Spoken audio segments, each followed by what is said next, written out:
بسم اللہ الرحمن الرحیم۔ السلام علیکم ورحمۃ اللہ وبرکاتہ۔ میں سہیل خان ہوں، آپ دیکھ رہے ہیں میرا یوٹیوب چینل اور فیس بک پیج بخاری فلاحی تنظیم۔ ناظرین، ہر مسلمان مرد و عورت کی ذمہ داری ہے کہ اپنے عقیدہ اور ایمان کی درستگی کے ساتھ ساتھ خود بھی نیک عمل کا خوگر ہو، برائیوں سے پرہیز کرے اور دوسروں کو صالح بنانے کی کوشش کرے، برائیوں کو مٹانے اور اچھائیوں کو پھیلانے کی فکر کرے۔ قرآن مجید میں رب تعالیٰ نے اس امت کا تعارف کراتے ہوئے فرمایا، کنتم خیر امت اخرجت للناس تأمرون بالمعروف وتنہون عن المنکر وتؤمنون باللہ، کہ تم لوگ بہترین امت ہو، لوگوں کو فائدہ رسانی کے لیے پیدا کی گئی ہو اور اچھائی کا حکم دیتے ہو اور برائی سے روکتے ہو، اور تم خود بھی ایمان والے ہو۔ نبی کریم صلی اللہ علیہ وآلہ وسلم کا ارشاد ہے، کلکم راعٍ وکلکم مسئول عن رعیتہ، تم سب ذمہ دار ہو اور تم سب سے تمہارے ماتحتوں کے بارے میں سوال کیا جائے گا۔ ان ارشادات سے معلوم ہوا کہ ہر مسلمان مرد و عورت کی ذمہ داری ہے کہ اپنے عقیدہ اور درستگی کے ساتھ ساتھ اپنے اعمال، اخلاق، عادات اور معاملات کو سنت و شریعت کے مطابق بنانے کی فکر کرے۔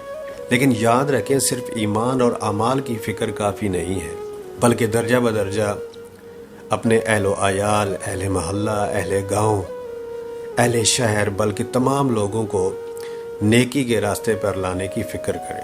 قرآن مجید میں رب تعالیٰ نے زمانے کی قسم اٹھاتے ہوئے فرمایا، والعصر، قسم ہے زمانے کی، ان الانسان لفی خسر، کہ تمام انسان خسارے میں ہیں، الا الذین آمنوا وعملوا الصالحات وتواصوا بالحق وتواصوا بالصبر، سوائے ان لوگوں کے جو ایمان لائے اور اچھے کام کرتے ہیں اور آپس میں ایک دوسرے کو صبر اور اچھے کاموں کی تلقین و تاکید کرتے ہیں۔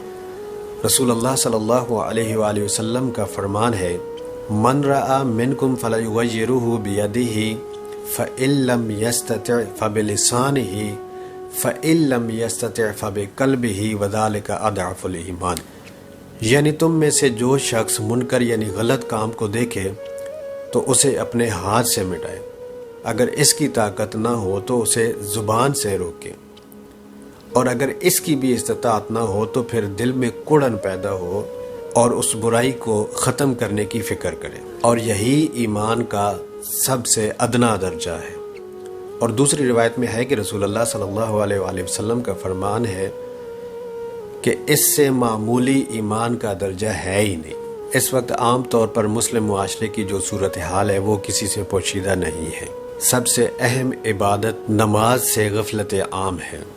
نشہ بازی، جوا، چوری اور طرح طرح کی مخرب اخلاق اور عادتوں میں معاشرے کا بڑا طبقہ مبتلا ہے۔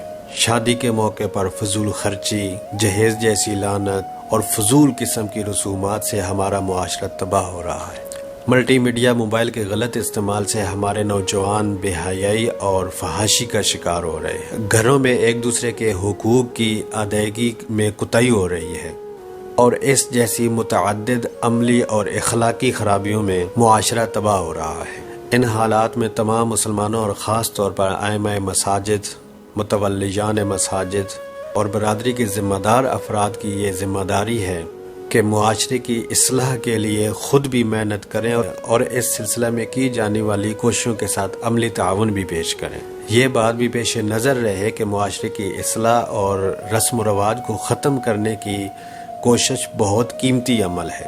اللہ تعالیٰ نے یہ کام اپنے برگزیدہ بندوں سے لیا ہے۔ جب بھی معاشرے میں بگاڑ پیدا ہوا ہے تو اللہ تعالیٰ نے اپنے خاص لوگوں کو، خاص بندوں کو اس کام کے لیے چن لیا ہے۔